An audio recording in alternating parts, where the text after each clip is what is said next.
This morning, President Biden wrapping up marathon talks in Brussels before heading to Poland to deliver a critical show of support to a key NATO ally as Russia's war in Ukraine rages on.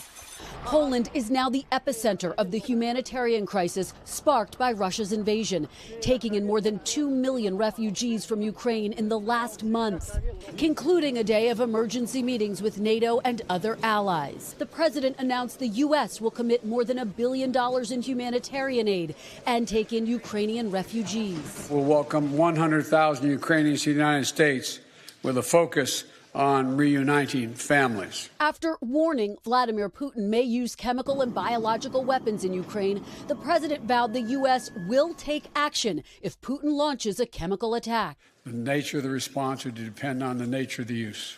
But when pressed, the president did not say whether that would trigger a military response from NATO. It would trigger a response in kind. Whether or not you're asking whether NATO would cross, we'd make that decision at the time. Mr. Biden and NATO also unveiled new sanctions on Russian lawmakers, as the president said he'll push for Russia to be kicked out of the G20, representing the world's largest economies. My answer is yes. That depends on the G20. Still, the president pushed back when asked about U.S. sanctions against Russia and whether they failed to deter Putin from going to war, something the Biden administration initially said was the goal. The president's message now? Sanctions never deter. You keep talking about that. The maintenance of sanctions, the increasing the pain, that's what will stop him.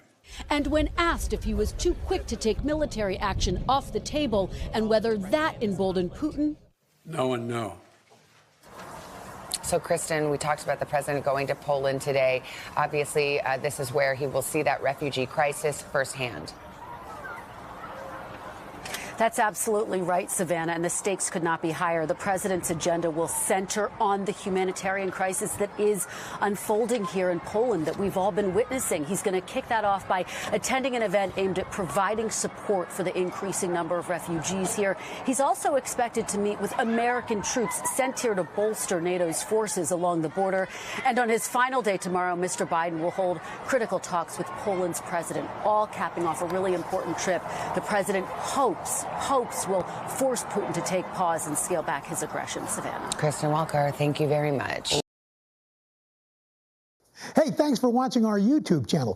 Find your favorite recipes, celebrity interviews, uplifting stories, shop our favorite deals, and so much more with the Today app. Download it now.